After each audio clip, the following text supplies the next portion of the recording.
Hello, folks. This is the Cole Memo. I'm your host, Cole Preston. Every episode is released in audio, video, and transcript format. To find the transcript, audio, or video version of any episode, please refer to the description that you're listening to now. Within the description of this episode, you can find a link that will take you to our website, which will display the transcript for this episode and the platforms where you can find this episode in audio or video formats. If you're unable to locate the episode description on whichever platform you're listening from, simply note the episode number and visit thecolememo.com. Folks, I just rolled out new search functionality.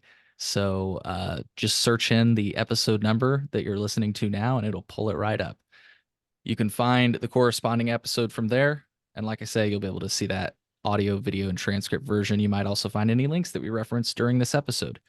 If you're not listening to this episode of the Cole Memo on Patreon, then you're listening to this episode later than our patrons. To become a patron, go to thecolememo.com/Patreon. This show is supported by listeners like you. It only costs $3 a month, and you get the shows as they release.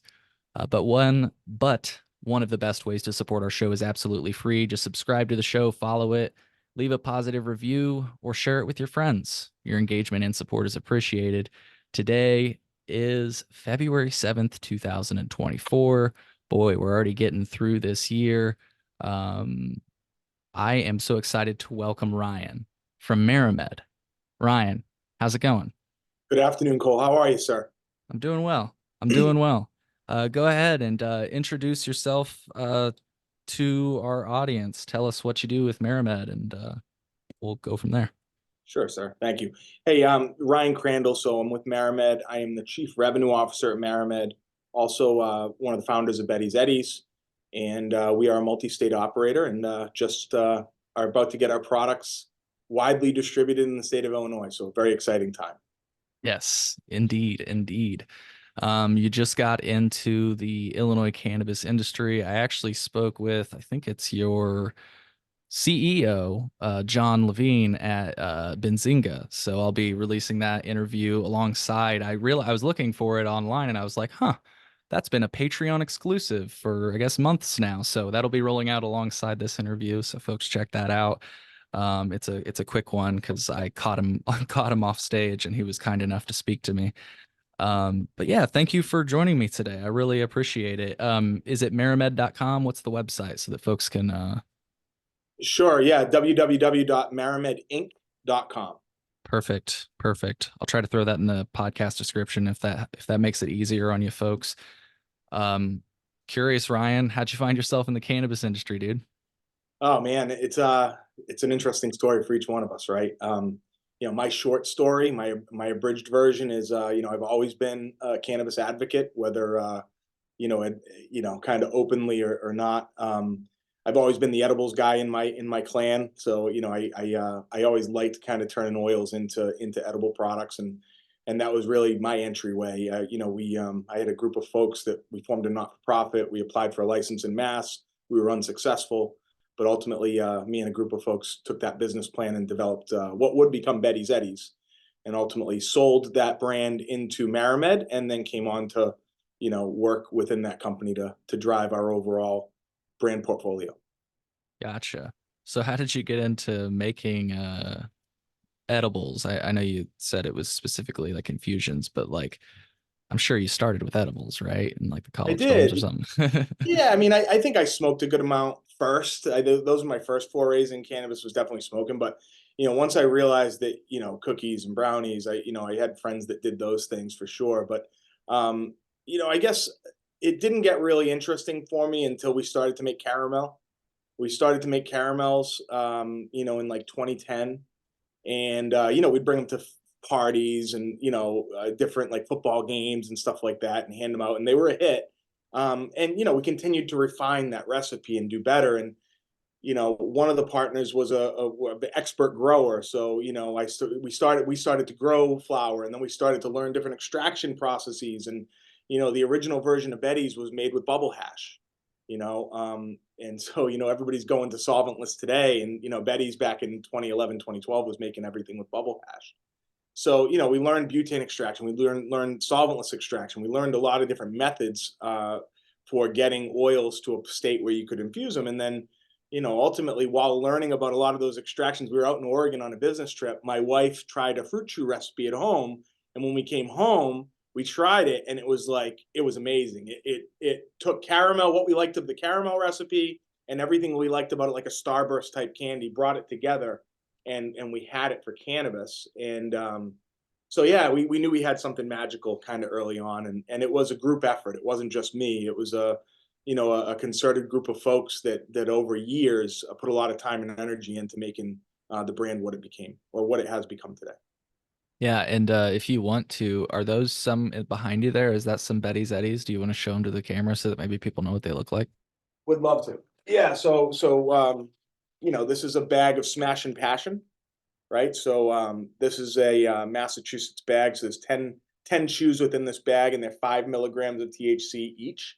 We do indication specific, flavors. So, this is all about, it's an aphrodisiac chew, the idea would be you're going to take this with your significant other, and enjoy cannabis as well as the aphrodisiac, right? And then, our number one bestseller historically within Betty's, ever since we launched it, has been Bedtime Betty's.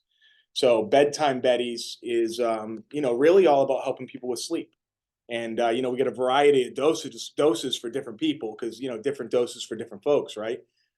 We also now have a version that has melatonin and a version that does not have melatonin. And we're continuing to enhance that platform. We have a pain relief SKU, an energy SKU, a stress relief SKU, and we really do believe that we're not just saying it and then just throwing THC in these products or a little bit of CBD. We are creating, minor cannabinoid cocktails with, herbal supplements to create a delicious chew that delivers on effect. That is what Betty's Eddies does. Gotcha. And did you say that you're selling that in Illinois yet, or preparing to? Yeah, they're shipping.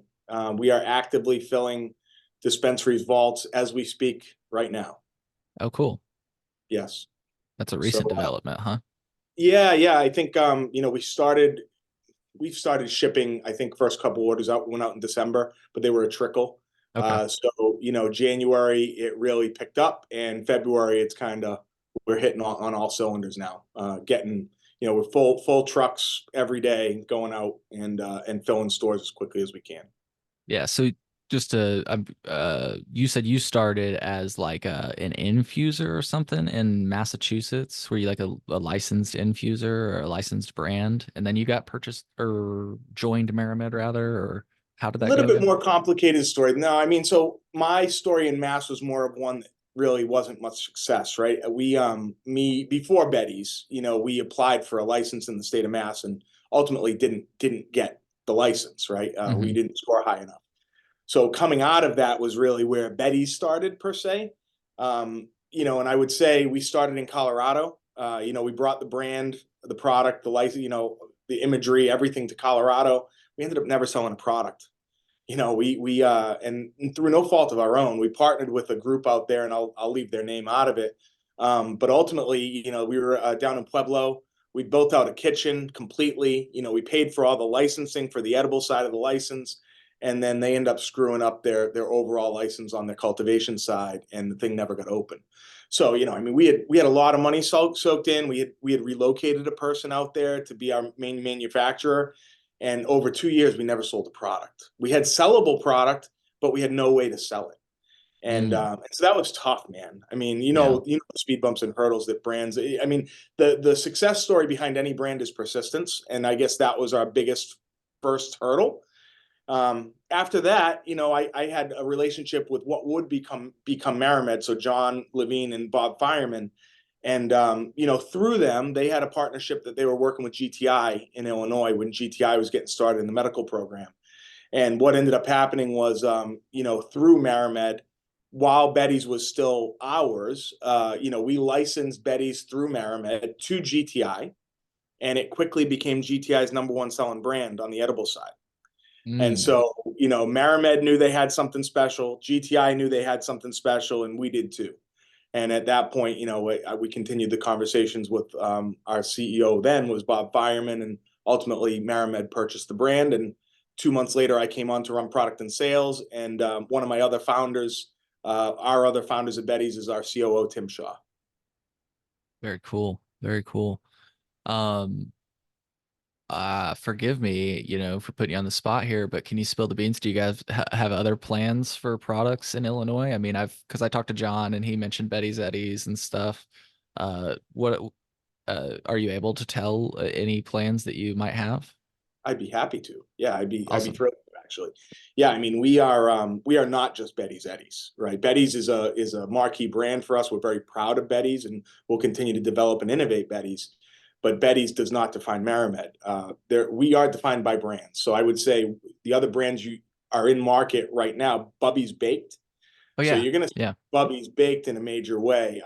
We've done a lot of market research in the markets that we do, that we operate, and we feel as though one of the places where we've got a great competitive advantage versus the products that are available is Bubby's. We have a superior soft baked product. So when visiting Colorado, visiting these markets that have been out for a while, I mean, most of the cookies and confection products are hard and tend to get stale. So when you look at a cookie, in a grocery store, you got the Chips Ahoy version, and then you got kind of a soft baked version. And we feel as though we've mastered a soft baked version of a brownie, of a chocolate chip cookie, of a snickerdoodle, of a blueberry muffin that we deliver, to a cannabis consumer, that has a very good shelf life with all natural ingredients, but stays moist. And so that's, we feel as though, and we're seeing early signs in Illinois with our shipments and our orders and the reorders, that Bubby's Baked is gonna make a major impact in Illinois. So we're very excited about Bubby's.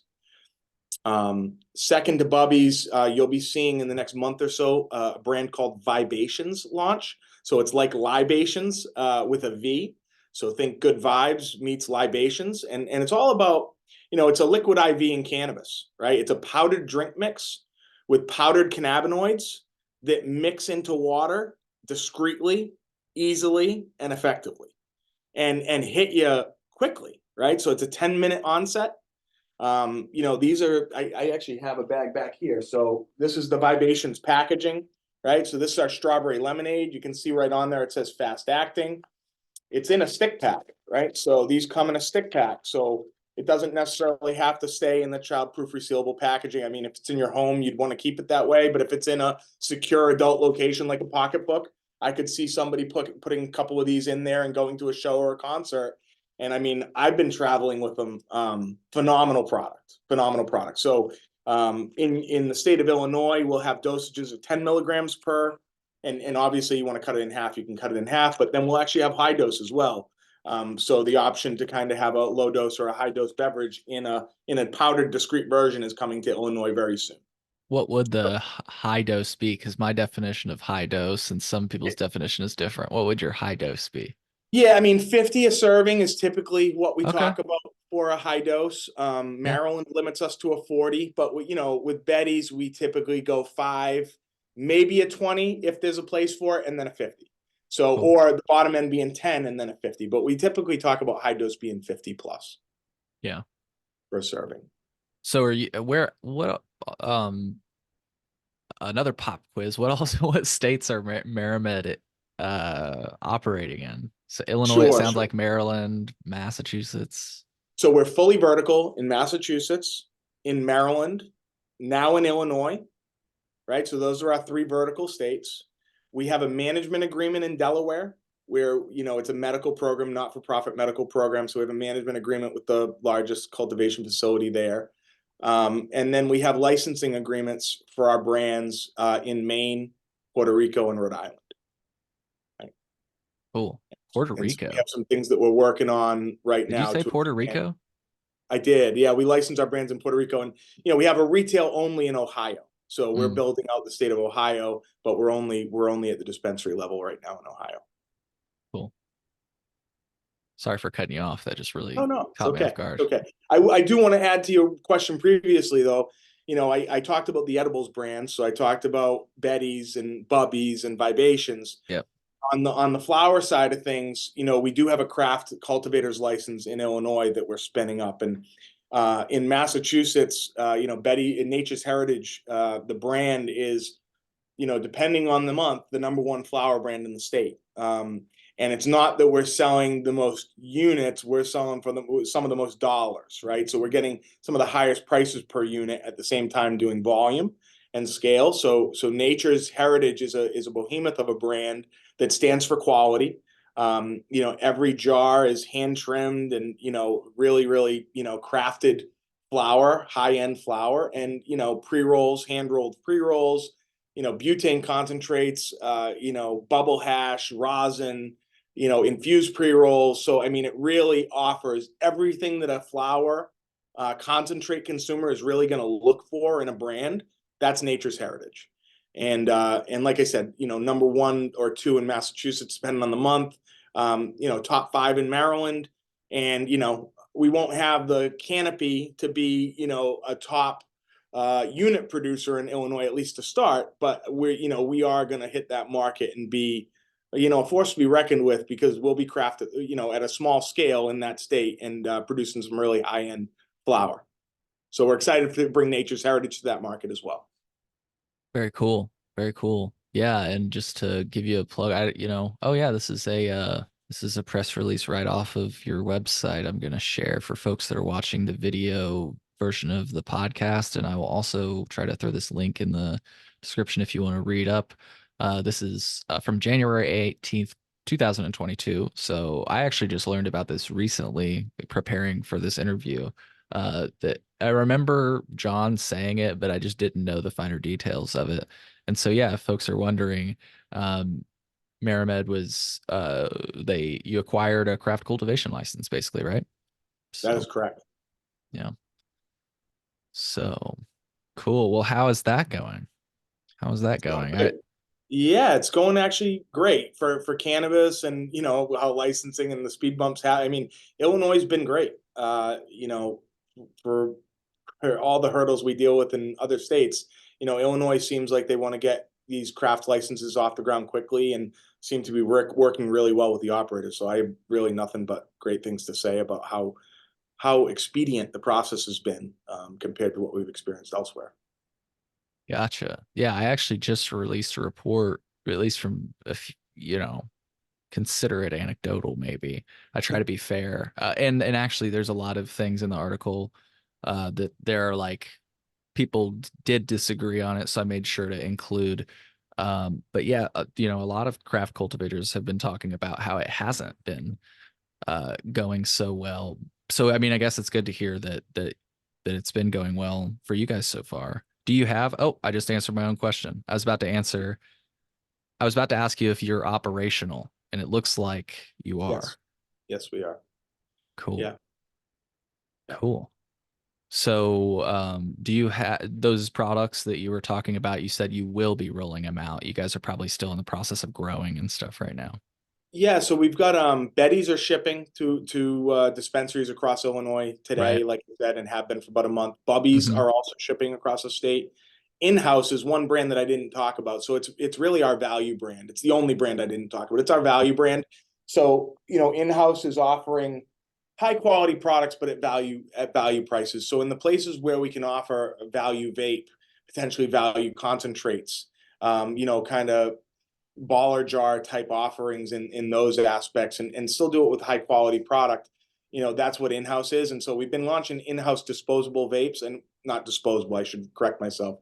They're really rechargeable, all-in-ones. So we're launching those across the state, in our stores and in other stores, and those have been taken off. So Bubby's, Betty's, and in-house vape is really what we're shipping right now, with Vibations soon to come, and then Nature's Heritage coming after that. Yeah. Well, one Illinois specific question I could, and I figure this might be right up your alley since you are the chief revenue officer, and I don't even know what a chief revenue officer does, but I can the talk to you about it. tell us. Yeah. Yeah. Yeah, I mean, in a company like ours, it's really being responsible for top line revenue growth, right? And how do we grow revenue? Our revenue is split between wholesale revenue and retail revenue. So it really is a little bit of a two-headed monster. The teams are very different that run those two divisions, but I would say the interesting part is the more that you can understand of what moves the needle at your retail, the more that you can understand how to sell into others. And there's also the concept of reciprocity happening within state lines and then across state lines. So that the role of chief revenue officer is making sure that our retail operates as effectively as it can and our wholesale does, and then that symbiotic relationship between both, the cleaner that is, the better the company runs. So that's really, it's at the nexus of that between wholesale and retail. Whoops, sorry about that. No Got problem. my mute caught. So thank you for answering that question. And so for that reason, I do think some of my Illinois specific questions may even be softballs for you. We'll see though. So one of the parts in my article that I just released, and like I said, I spoke to different craft cultivators on. I'm just curious your perspective as an operator. Some people talk about the size discrepancy in the license that you just got. And this is for the first time I'm ever hearing people talk about this, honestly, because I've floated this idea in the past on my podcast. I'm like, why are you limited to 14,000 square feet? And in the past, people were just like, Cole, I don't really, it's not that they didn't literally say, Cole, I don't want to talk about it, but they were just like, Cole, like that's not even really on my radar right now as a concern. But for the first time, like I say, people are talking about, one person said, 5,000 is cool, 14,000 is better, greater than 14,000 is best. Some people talked about maybe matching the size of the currently established licensees, which I think is like 210K um, for flowering canopy. And some people still kind of were of the camp that said that they're not pushing for that at all. In fact, some of the established licensees that have been operating in Illinois over the last 8 years in the medical program still haven't even built out their entire canopy. So they're just like, let's just focus on what's ahead of us. I'm curious, do you have any thoughts on that topic? I mean, I feel like everybody would welcome more, but I'm just curious. I guess to put a finer point on my question, some people said that it's hard for investors when you've got this license that is so capped, right? Like they would rather you have more at your disposal. Yeah, I mean, I look off my cuff. I can give you a little bit of an because I mean you catch me a little bit off guard with that, but like I do think generally we would be in support. I believe to more canopy. Well, 14,000 isn't a ton of space, especially when a dispensary count can be limited to 10 in the state. So, if you're planning to do widespread wholesale as well as feed your own retails, I can see where the 14,000 could be a limiting factor if you have a really, really great flower product. Sure. Um, and I think we do. So that's where my gut instinct would come from. I'd honestly want to take a look at the data of, how many craft grows and what the capabilities are to really answer specifically. But in general, yeah, I think in general we typically support larger, canopy caps. We've definitely seen that in other states, and it's impacted us in other states, from that Yeah. perspective. So I yeah. Cool. Cool. Well, yeah, and my apologies for not giving you a heads up. This is something that I just started working on recently and just published. So I was just curious since I was like, oh, I didn't even think about the fact that MariMed is a craft grower I technically. think it's So, great you're talking about it. I think it's so great you're talking about it. I mean, I think it, the flower needs to be grown to be sold. So, giving people an opportunity to grow it and produce, meaningful results is important. yeah. Yeah, absolutely. So I'm curious, one of the questions that I asked John, the CEO about, which, it's pretty actually commonplace to hear this from most of the new licensees, like social equity licensees. It's the idea that, you know, if I could find it, it's basically the whoops, search is messing up on me here. Um, It's so I actually found this paragraph that puts it's actually about MariMed. Oh, and it even has the part that you mentioned about how you're in agreements in markets like Puerto Rico, Maine, and other places. But it says typically MariMed would not enter an unlimited license market like Michigan. And Mm. our cannabis regulation oversight officer has been talking about that um, topic recently. Can you explain to my audience why states like Illinois are more attractive than states like Michigan, for example? Because it's something that you read about and hear about all the time in the media, but I just wonder if people understand like why. You know what I mean? Sure.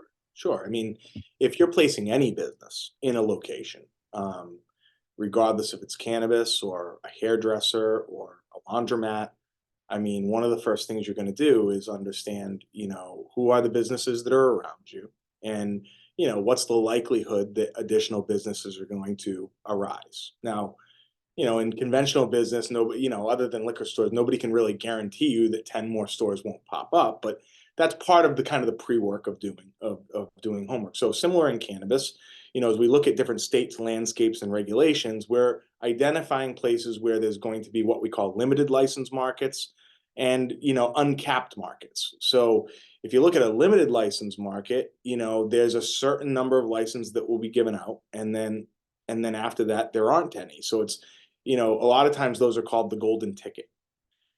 So, you always want to try and participate in markets that have limited licenses because that's going to ultimately limit competition within that state market. Um, from a business perspective, that benefits people that get those limited licenses. In states that have uncapped licenses, and all you have to do is apply, like a Maine, um, and I'm sure there's many others, Michigan, you're able to apply for a license and get a license. And if 1,000 or 10,000 other people apply, potentially they're all going to get licenses as well. The risk with that is that you can put a large investment into a cultivation processing series of dispensaries that if a market gets oversaturated, even if you're running a really solid business, you may go out of business because you don't have a profitable market to offset that market that you're not making money in. So as companies start to grow, if they're smaller companies and they start in the wrong market, that's not a limited license market, and that market starts to really have a downward trend on pricing as new stores are opening, it's a tough place to be. We see a lot of companies in markets like that. I mean, Michigan was selling gummies for $3 a pack. They were at retail at $3 a pack. Most ingredient costs plus packaging costs, are $1.50 through $2. So if they're wholesaling them in for $1.50 and somebody's got there's just a lot of money being lost in Michigan. I think a lot of minimization of losses, and so that's scary for people. Cannabis is hard enough. So I think I went along a little bit too long with the answer, but the reality is limited license markets provide you with a little bit of security that, you got a little bit more time to build the business and um, to build your footprint. Whereas unlimited markets provide, a little bit more risk for operators in the fact that you don't know how big the pool of competition is going to be in a state. And yeah, I think that's really the crux of it. Yeah. And I was just curious because when you were talking, like, I was like, well, geez, they must be freaking like losing a bunch of money, but I'm actually kind of surprised. So Illinois for 2023 got 1.6 billion. Michigan sold 3.06 billion. Yeah. How would that be happening if what you're saying, like, and I I've think there's heard a of that, by huge the way. sucking sound. I think there's a huge sucking sound with all the people coming from the bordering states. I think there's a large, tourism population that's generated around just going to Michigan to buy cheap weed and then going back home. I think they've really started a large sucking sound in that area of the country. As well as, I mean, it is more affordable for people within the state of Michigan. So I think, they're probably grabbing a much larger piece of the black market than most other states are, is probably the answer there, as well as sucking from other states. Um, Yeah. And it's interesting, I kind of read online like debates about the two approaches. And that is one thing that I have read about the approach in Michigan. It's like if the goal was to eliminate the underground market, that seems to be the way to, or the idea that there would be people even wanting to participate outside of the legal framework. I think that's the better way to put it. Because it's weird how sometimes it seems like those people get scapegoated. I call them, so when I read about them in the police blotter, I'm like, well, that's just a young, unlicensed entrepreneur. Yes. I feel bad because but in the case of Michigan, it sounds like, or in states like that, like, yeah, that's just interesting to me because it almost sounds like that would be the goal of like legalization. Like if so, Yeah, but survival of the fittest, right? I mean, everybody gets an opportunity in survival of the fittest. I right. think you're right. I think the way that the government has rolled this out state to state, if you want to take a look at what the rules of the game are in each state and how to maximize the business opportunity by looking at the rules and figuring out how to work best with them, then I think you're, as a company, you're looking at limited license markets. I think if you look at it from the other angle, like you're talking about, Cole, ultimately what's best for, generally best for business, survival of the fittest, allow people to, compete freely. Yeah, I think, Well, and even the and that's what consumer, you're like saying. you said, when you like you said, the consumer too, Yeah. not only in terms of affordability, but in terms of like, yeah, yeah, you kind of said it. Sorry, I was about to flip back to the business side. It's like the consumer and affordability and access to the product. But Yeah. then one of the things that I was going to ask you about, just with regard to limited licenses, it does seem like, and you kind of naturally went there. It seems like in those states, that's where criminal enforcement continues. And I won't name any names, but some people call the approach that Illinois has and the idea of limiting licenses Prohibition 2.0. And I don't know if they mean it that way, but like it is remarkable that in those states, like criminalization continues. And I'm just curious. I did ask John Levine about it. Like, what do you think the appropriate and my apologies, I probably maybe should have sent you this ahead of time to just mentally prepare you, but what do you think that would be the mechanism, you know,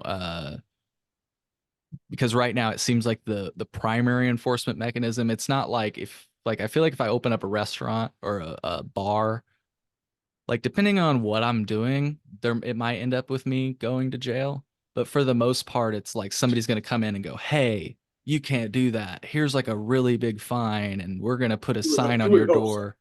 You would Y- hope so. Right? Yeah.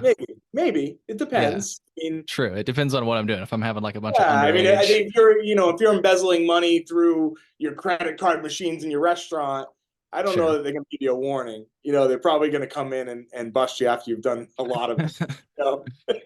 Yeah. but the point doesn't get lost on me, Cole. So I Yeah. think I'm saying, Yeah, um, it seems like in those cases the answer is it's serious. It's like you get a sign put on your door, this place is closed, and you get in trouble. And sometimes they write a newspaper article about you or whatever.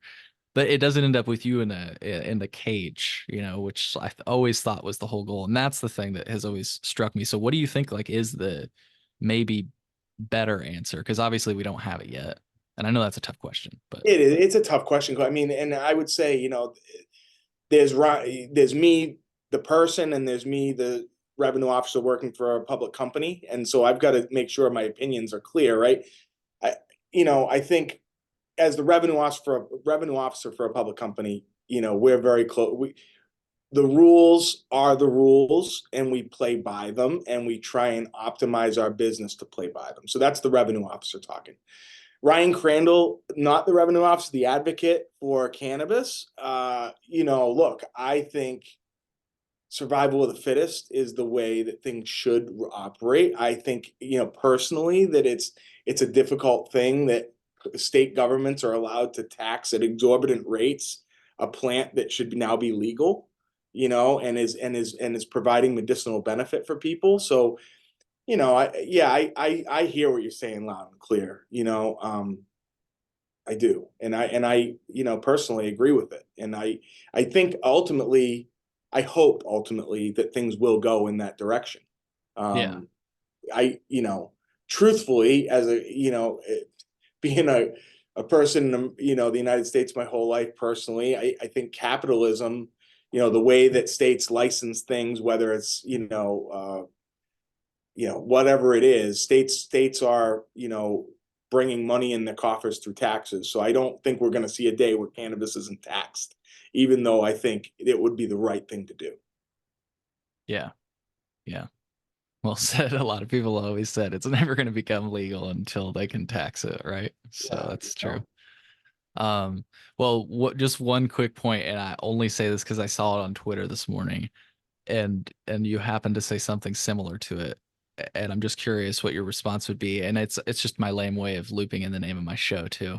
okay. You said your answer as the CRO is that you have to play by the rules. Yeah. Well, technically speaking, you are playing by the rules, but you're also committing federal crimes.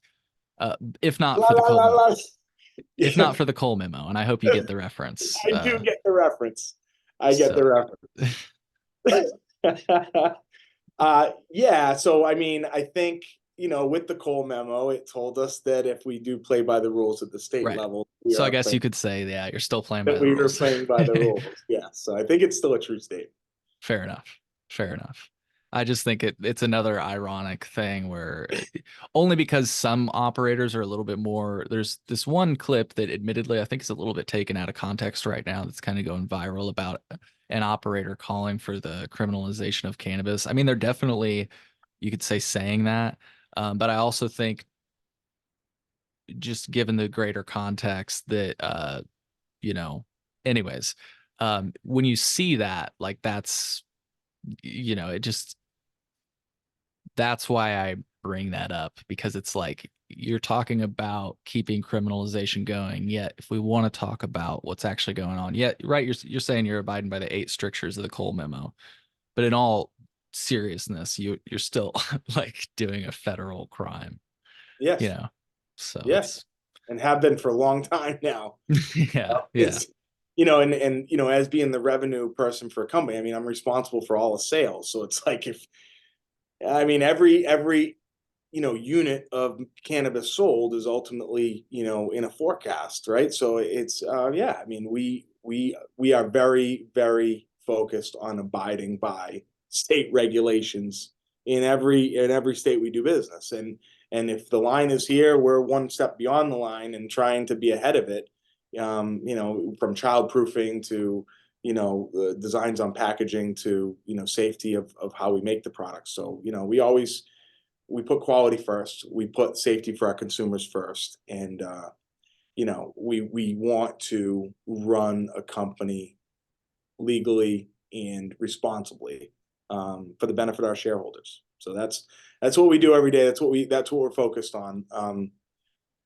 But certainly, the advocacy within cannabis is something that's important to all of us personally as well, and it's a balance. yeah.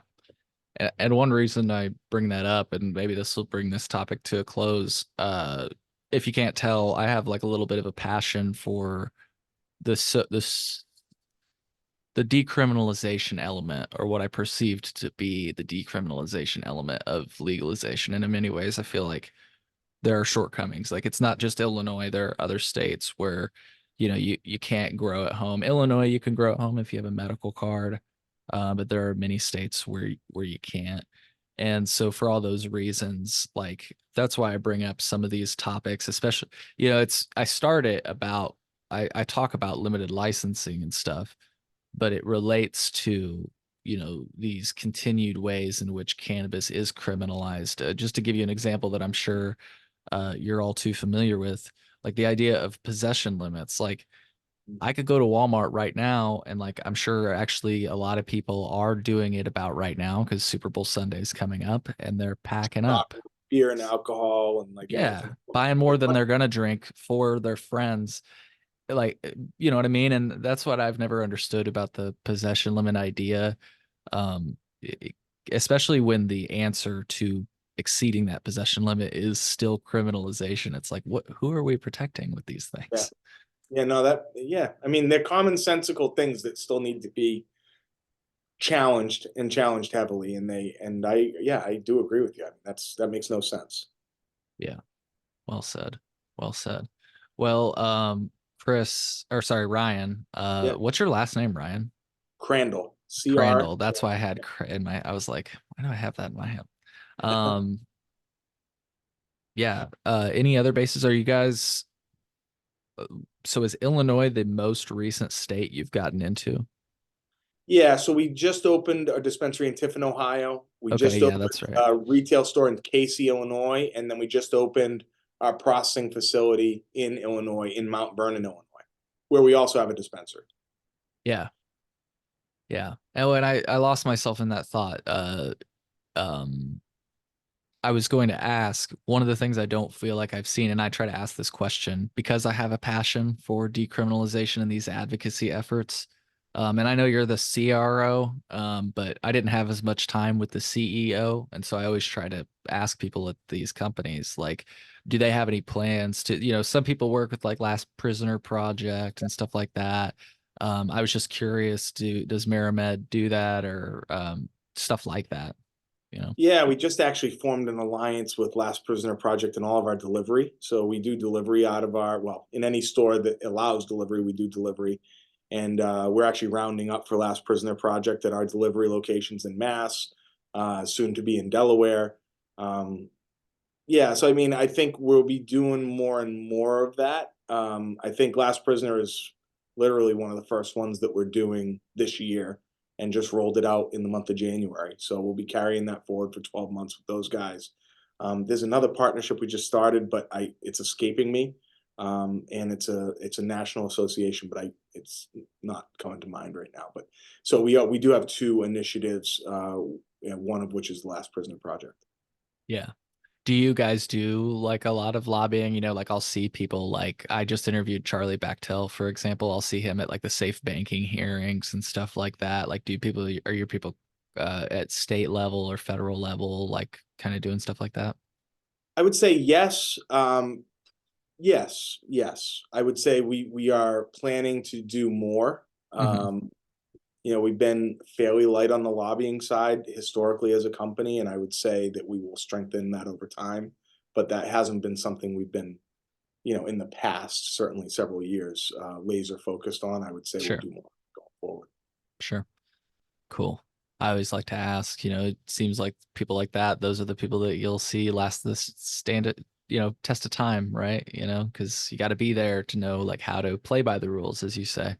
You Sure. got to be there to hear the rules being drafted Agreed. and And stuff. and as they're formed, right? And being Right. in Bingo. obviously and being yeah. So I think the good news is we've got several folks within our company that are very engaged at the state level with folks that are writing regulations in multiple states, and we are being heard and listened to, and I do think we have good experiences to learn from, and there's a lot to fix within the regulation, in these different states, and any state that we're active in, we are very active working with the commission to improve regulation in real time. So, you know, uh, crawl, walk, run. We try and do, one stick at a time, right? And it's like you can't do it all at once, but we definitely try and do little pieces every day. Yeah. And to close, I just wanted to talk about just other hot topics that have been in the news lately, more topical things. Just two things actually. Hemp and deschedule slash reschedule. By the way, that kind of the last topic that we'll talk about, which is reschedule slash deschedule, really came back up in the news this week based on some rumors. So, but first of all, like I said, I was talking to Charlie Bachtell, and I've been asking everybody in the cannabis industry because it seems to directly impact it, what their thoughts are on like hemp. And lately, I've been hearing people jump into the space. I'm curious, is MariMed in the space? Do they have any thoughts about the space? Well, I mean, from an innovation standpoint, we're using hemp-derived cannabinoids in the majority of our products. So we are participating um, in the hemp-derived marketplace. I would say we're keeping all of our products today within regulated state systems that we operate. So everything that we talked about today is really where we're focused. There are companies out there, that are in the regulated markets and are starting to go direct to consumer. I'm not going to name any of them, but there are several. Yeah, I think that, I don't want to speak for their businesses, but it seems as though those companies may be searching for other ways to get to revenue, and have decided that the risk profile associated with doing that is at a level that they're comfortable with. I think I'm not sure that we're comfortable with it yet. The The risk, direct consumer probably. model, yeah, I Yeah. we've all read the Farm Bill, and I think there's lawyers that have read the Farm Bill, and to me, it's gray. So I think as a company, we've decided that we're a cannabis company that's going to participate in regulated markets, and we feel as though the direct to consumer hemp cannabinoid products are unregulated at this point and likely to be regulated at some point, and therefore, we've stayed away. Mm. Yeah. Yeah. I do think it's kind of smart in the sense that, like you say, they're not only is it a money making move, but I actually got inspired of this from an older interview that I saw by Charlie Bechtel. It wasn't the one that I it conducted myself, but it was an older one, and they were talking about Farm Bill at the time because you remember it started and everybody thought it was CBD. You Yeah, remember the explosion of CBD? 100%. And they were talking about rolling out like a CBD brand, like in Walgreens and CVS, and they were just talking about it. I don't know that they ever did it. But they were There was saying that talk that that's Coca-Cola was going to have CBD in all true. their drinks with the Aurora deal for a little bit too, all that same time. Yeah, true. And so the idea was though you get your brand out there on the shelf and you don't have to pay 280E on it and all Mhm. the other benefits that people are doing the THCA stuff for nowadays. Um, that is an interesting, I will say that is an interesting aspect for it. I get what you're saying, and I've heard Well, that the from interesting others. aspect for me, like that I didn't think about, Cole, that I have recently is, you know, a lot of the state governing bodies for cannabis will say, basically, you can forfeit your license if you do anything that we don't agree with. Mm, So that's that. When that idea was posed to me, I said, oh, it's not just we put that new business at risk with doing something that may be deemed unregulated. We're putting our core business potentially at risk, and the core licenses. And at that point, I said, and others, that's a bigger issue and a bigger risk for a company. And that's what companies have to decide for themselves. So we haven't decided to participate in that market for those reasons, in my opinion. yeah. Well, interesting question on that before we move on and close with deschedule slash reschedule. Um, do you think there's going to be a THCA Super Bowl ad or something like that? I would I hope was so. thinking I mean, about it. There could be. 2024, man. You know what I mean? Like, yeah, I was blown away. I listened to Rogan. Yeah. I listen to his podcast every now and then, along with others. But it was probably like 5 months ago. I started to hear CBDMD Hmm. commercials for THC gummies, Right. Delta 9 THC, direct to Hmm. consumer. And I was blown away. And like I went around the office here showing people the CBDMD website, and it started a real conversation within our walls. Here's this public company, and they've decided to go direct to consumer and advertise on a very large platform on Rogan's podcast that they are going direct to consumer. There's some other brands that have done it as well. So, and they haven't been clobbered yet. Now, I don't think they're raking it in either. I'm not sure why. But it's interesting that it's been hanging out there for this long and that it's allowed to go on for this long. But similar to the rumors that you said you heard around rescheduling, descheduling, I've heard the same, and even more so recently in the last couple of weeks. I've also heard that this loophole around hemp-based cannabinoids could get closed as well. As a Um, result of maybe reschedule, I deschedule. haven't heard the two linked. I've just Okay. heard both kind of pieces of chatter, Sure. uh, more so over the last couple months than I have over the last 8 months, for instance. Interesting. Yeah. But Yeah. certainly deschedule, reschedule, I've heard louder than Yeah. that crowd, but I have heard that crowd several times the last couple of weeks. So I'd be interested to see whether or not that's something that's going to happen as well. Yeah. I won't play the ad because I'm sure it wouldn't be great on the podcast, but also it would get the podcast taken down. But I get blasted by these ads on YouTube all the time, and I don't want to give them free advertising. So, but it's just hilarious how blatantly obtuse they advertise it. They're Yeah. like in this one scenario, a cop, he literally, he's like, I bought this offline. Is this illegal? And then he's like, I don't know. Let's call Uncle Bob. And they call Uncle Bob, and he's like in his police uniform. And he's like, yeah, it's legal. It's THCA. I'm eating some gummies right now. And it's like, but that's not, that can't, the cops can't eat gummy. Like, I don't know. It's just, it's funny because it is the real thing, as you say. And as even Charlie said, they're directly identical products. The police and firefighter, and don't quote me on this, but I heard that police and firefighters unions, it might just be firefighters up here, are working to get cannabis removed from the testing. Good. Cannabis friendly relationships with firefighters and police unions are being discussed up here. If I don't know. anybody needs it, it's those two groups because they go You through a know, lot, so they need some ability to reprieve. Um, everybody should have access. absolutely. Absolutely. It's legal. Why not? So, anyways, to close, any thoughts on I mean, so let's just background real quick. There was a rumor, I don't even remember who it was, but it was a pretty reliable source. They said that, there could be some big news this week. I will also add, though, that Marijuana Moment produced a report shortly thereafter saying that they were told by a Biden administration official that it's been waived off for this week, which makes it sound like that something was going to happen. I want to make sure I get that report right, but just at a face value, I wanted to give some background on why we're talking about this in general. But I'm just curious at face value, what your thoughts are on rescheduling cannabis, which does actually seem what is going to happen. I've not heard any talk about descheduling. Um, Specifically. That's just a wish list thing for me and a lot of other advocates. But let's start with rescheduling and what your thoughts are maybe on that possibility, since it seems like it's going to happen. Yeah, I mean, I think we're all very excited by by the possibility of it happening. I think we're a little bit guessing as to, rescheduled, okay, but rescheduled to what? And Right. there have been rumors, right? So, but I think the details of what it gets rescheduled to will dictate, the rules of the road going forward and what that looks like.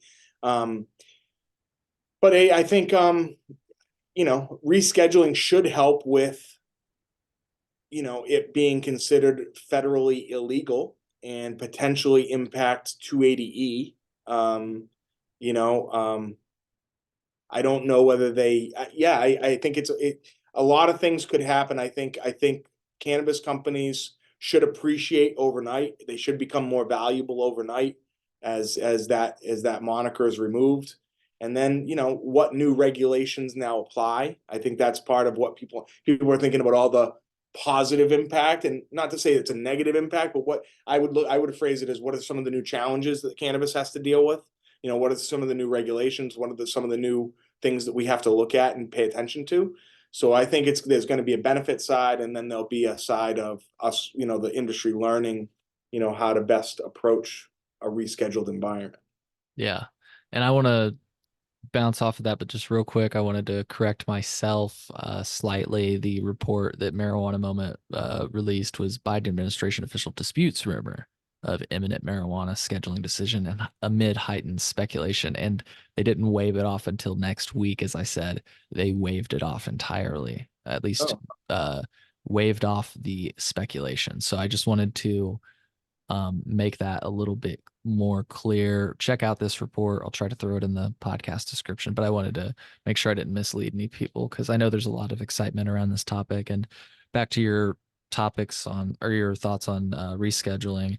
Um, what do you think? Maybe some of the things, because I'm curious. I've been trying to calm people down actually about rescheduling because some of the advocates are afraid of rescheduling that I talk to, and I always say, it's a lame plug for my show, but I always say, hey, the Cole memo, we're basically operating in, we're not taking the Controlled Substances Act into effect at all. So that's how these state markets are running. So calm down. It's going to be okay. I don't think they're going to go away as long as the Cole memo is a thing, or the Garland memo as it may be updated. But thoughts? Yeah, I think we I I mean, have don't you like heard any bad things? Like for you as an operator, I guess I'm asking. um no, my I think we don't like to guess as a company. Sure. So Fair I enough. would say, you know, for me personally looking at it, I say, yeah, I get worried about the government processes, right? So I mean, we are going to go into, if it does get talked about as a controlled substance, does it get closer to FDA enforcement and some of the regulation around those products, and how far does it go? Does it go down a pharmaceutical path? Does it go down more of a conventional CPG path? I think those are all to be determined, and as you stated before, it's like it's better to be involved in the creation of the regulation. Well, I think right now that regulation is being created behind closed doors, right? Or at least being discussed. So it'd be interesting to understand what route their rescheduling is really going to ultimately send cannabis down. Is it going to bifurcate and some goes pharma, some goes CPG? You know, I don't, I think we're all guessing. I think, depending on who you are, you have your own guess of what that's going to be, but I Sure. certainly think it's going to change. And I do certainly think that pharma and CPG are sitting at the table looking at how they can, work with the regulation to manipulate a portion of this market becoming their market. Gotcha. Well, Ryan, I just want to thank you so much for being generous with your time and chatting all things cannabis with me today. I'd love to do this again sometime if you'd be up for it. I'm sure that there will be a lot of exciting things coming for you in the future as you expand in Illinois and other states. So, did you have fun today? I did, Cole. Thank you very much for having me, man. And I just wanted to add, you are Barack Obama's favorite podcast. I love it. No, no, that was a satirical post. But I have Love gotten a few people. It made me Love it. laugh. I knew you Thank you. had to. That was Yeah, pretty yeah, good, though. I like that. yeah, Pretty yeah. good. Thank you for I'll have to feature that at the end of the podcast or sometime soon. I made this satirical post because Barack Obama every year makes his list of favorite content. And so I made this thing that this speech and it was a remarkable. I mean I'm proud of how I just threw it together. It looks real. Um, Good. You but had to double take it, but it was yeah. pretty good. I Nice think work. what throw and the reason I put it on the nose, he's like got his thumbs up. I put that on to like let people know that it was indeed fake. Try to make it a little bit more like on the nose that it was fake. But a lot of people still they were like emailing me like congratulations and all this stuff, and I was like thank you. Like it almost broke my heart that like because people were so excited for me, you know. They're like bring him down. Yeah, dude, you need to like every couple weeks just do a different famous person. Yes. Yes. That would be perfect. That would be Thanks for perfect. having me. Yeah, absolutely. Folks, I hope you found as much value in this conversation as I did. We'll see you in the next episode of the Cole Memo. Take care. Yes.